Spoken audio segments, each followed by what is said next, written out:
това видео ще видите един наш проект, който реализирахме с голям кеф. Захванахме се с брандиране на няколко бара. Барове за бира. Барове на любимите марки на хиляди хора по целия свят, Корона и Гинес.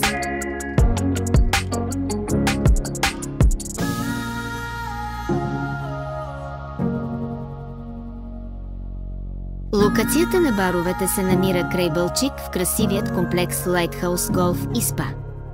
Мястото е уникално заради нескриваемата морска панорама и невероятното голф игрище, проектирано от прочутия голф играч Иан Луснъл. Първите барове, които брандирахме, се намират на басейна пред основния хотел с изглед към морето. Спазвайки корпоративната идентичност на бранда Корона, баровете трябваше от бели да станат типичното за известната бира тъмносиньо. Подготовката започна с щателно почистване на компрометираната стара боя. След това старателно защитихме пода, за да си остане бял. За смяната на цвета използвахме висококачествена боя на водна основа, която е суха на допир за около 1 час и по време на съхненето не отлага никакви миризми. Всичко това предвидихме, за да може бара да започне работа в 10:00 без дискомфорт за барманите или гостите. И за завършек това, за което сме дошли – логото на Корона.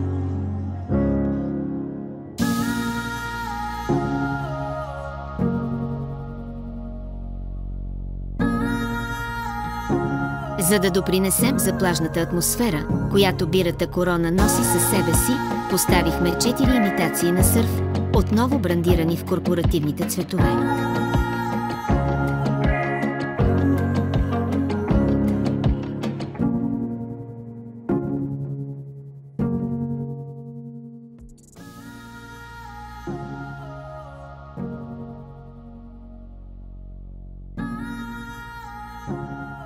Следващата ни спирка е Клъбхауса.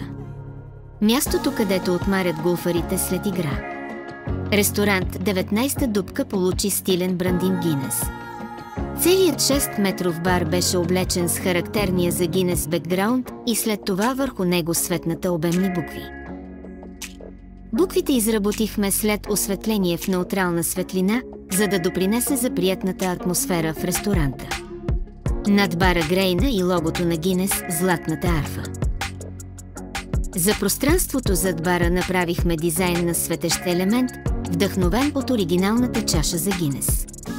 Използвахме материали, които да отговарят на нивото на интериора на ресторанта.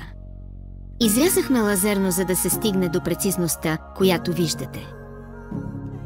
И след като си свършихме работата, идва време за заслужено на здраве.